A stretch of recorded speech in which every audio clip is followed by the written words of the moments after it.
이제 한동훈 대표가 이제 공개적 대통령 사과를 요구를 해서 그것도 참 이례적이었습니다. 여당 대표가 이 문제에 대해서 이준석 개혁신당 의원이 이 한동훈 대표를 원균에 빗대 비판을 해서 눈길을 끌었습니다.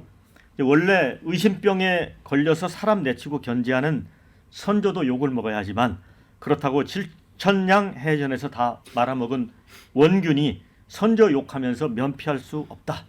여기서 선조는 윤 대통령 같습니다. 비유상. 자, 이 총선을 거하게 말아먹은 한동훈 대표가 여기저기 핑계대고 총구를 돌려본들 실천량의 기억은 안 지워진다. 그런 얘기를 했습니다.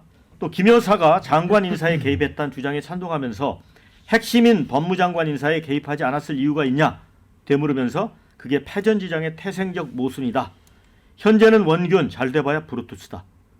이런 주장까지 했습니다. 이게 브루투스가 유다하고 함께 이제 서양에서 배신의 상징으로 돼 있는 인물인데 신윤기 대표 이 시점에서 이준석 의원은 왜 한동훈 대표 이렇게 총구를 겨눴을까요?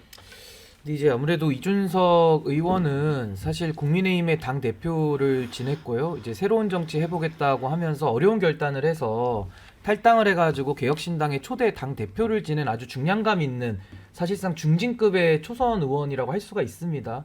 근데 사실 이준석 의원이 당내에 있을 때도 사실상 뭐 올바르게 하려고 한 것도 있었지만은 많은 분란을 좀 일으켰다라는 것 때문에 사실은 당에서 쫓겨난 것과 마찬가지 효과를 보고 있거든요.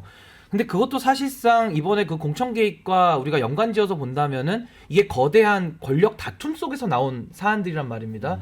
그러면은 당내에 있을 때도 권력 다툼으로 해가지고 국민들한테 상당히 실망을 많이 줬는데 지금은 당도 다르잖아요.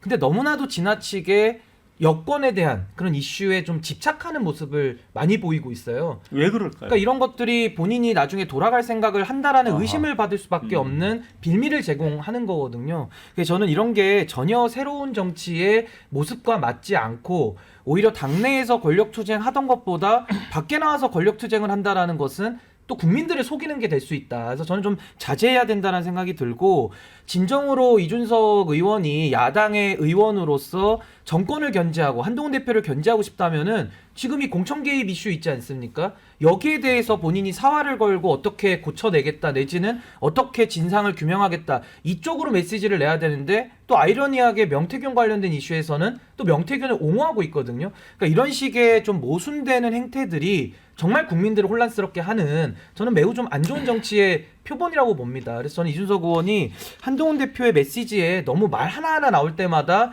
기계적으로 반응하는 이런 정치는 한동훈 대표에게도 좋을 게 없고 또 이준석 의원 본인에게도 저는 별로 도움될 게 없지 않는가라는 생각이 듭니다. 김두수 부원장님, 이제 원균에 비유한 거는 이제 패배한 장소니까 이제 무능력하다는 것 같고, 아까 브루투스 얘기는 이제 배신자 프레임에 이제 한 대표를 가두는 것 같습니다. 그런데 이제 원균 같은 경우도 그런 무능했지만 선조의 사랑을 독차지했잖아요. 네, 나중에 이제 임진왜란 끝나고 이제 공신으로까지 올라가는데 맞습니다.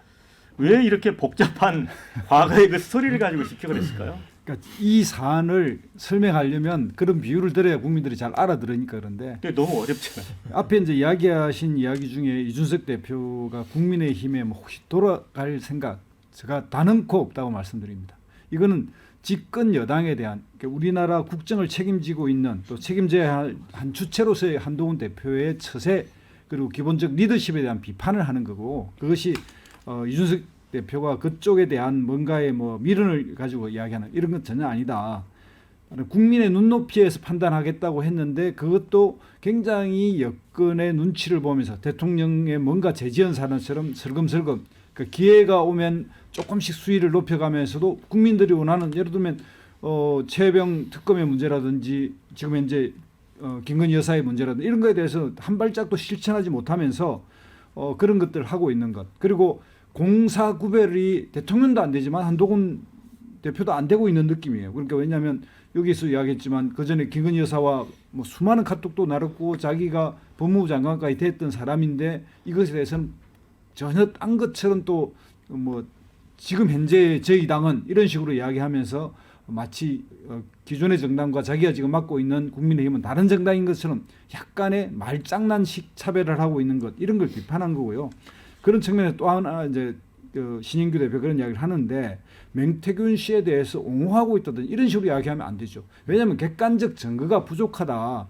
사실은 이럴 거다. 이런 이야기를 했는데 그걸 마치 맹태균의 옹호라든지 뭐 공천 개입의 문제도 그 다 나왔지만 증거가 부족한 문제를 지적하는 객관적인 이야기를 한 것을 마치 그것을 편드는 것처럼 한 칸, 두 칸, 세 칸 이렇게 업그레이드를 시켜버리면 이게 이제 초점이 빗나가는 거죠. 그래서 그런 점에 있어서 여당 대표 한동훈에 대한 이준석의 고언이다 이렇게 생각됩니다. 네, 저희 한 말씀만 좀- 실시간 댓글 의견을 소개를 해드리면 이렇게 보는 것 같습니다. 명태균의 자유로운 오직 1인 한동훈이 이준석은 눈꼴 사나웠을 거다. 이런 의견.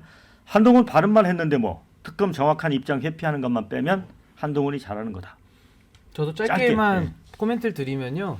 그러니까 제가 지금 주장하는 이준석 의원에 대해서 여당으로 돌아갈 것 같다라는 태도 내지는 명태균을 보호한다라는 인식도 국민들이 평가를 하는 거고 저도 그런 걸 대변을 하는 거니까 생각이 다를 수 있다라는 거고 이준석 의원의 말을 믿어주면 좋죠. 근데 이준석 의원이 이낙연 대표랑도 합당했다가 열흘 만에 말을 철회하지 않았습니까? 그러니까 정치인의 말의 무게가 낮아졌기 때문에 신뢰받기가 좀 어려운 면도 있다라는 네. 점을 말씀드립니다. 자, 이제 김경진 의원님, 그 이제 사실 윤석열 대통령 부부를 이제 수렁에 빠뜨린 명태균 씨가 페이스북에 또 이런 걸 올렸어요. 민주당은 대통령 영부인 추가 육성 녹취가 없다. 국민 상대로 사기치지 마라. 자, 이게 내가 이제 더 이상 안 할게 나를 구해달라. 지금 검찰 수사 받고 있잖아요. 그런 뜻입니까? 이거 무슨 뜻입니까 이게 도대체? 모르겠어요. 근데 뭐 구해달라고 생각을 한다면 불가능한 얘기를 하고 있어요. 대통령이 구해줄 수 있나요? 아니 이게 예. 그러니까 검사 한 명이 또는 수사관 한 명이 수사를 담당한다 이러면 예. 그 사람하고만 어떻게 하면 뭐가 돼요. 근데 예. 제가 수없이 얘기했지만 전 국민이 다 알고 있는 사건. 전 국민이 다 지켜보고 있고 그 수사 부서 내에서도 수사를 하는 사람이 한두 명이 아니거든요. 예.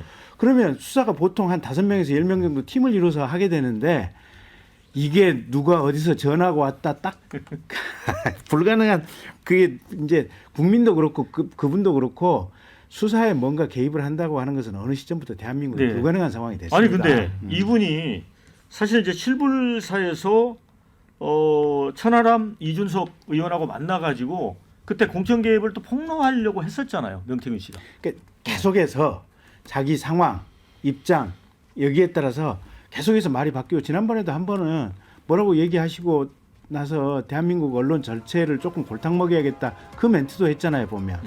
그러니까 그냥 이분 말씀은 차분히 좀 지켜봐야 되는 거 아닌가 싶어요. 네. 그리고 이제 민주당도 정말 추가 녹취가 있는 건지 없는 건지 이것들은 궁금합니다.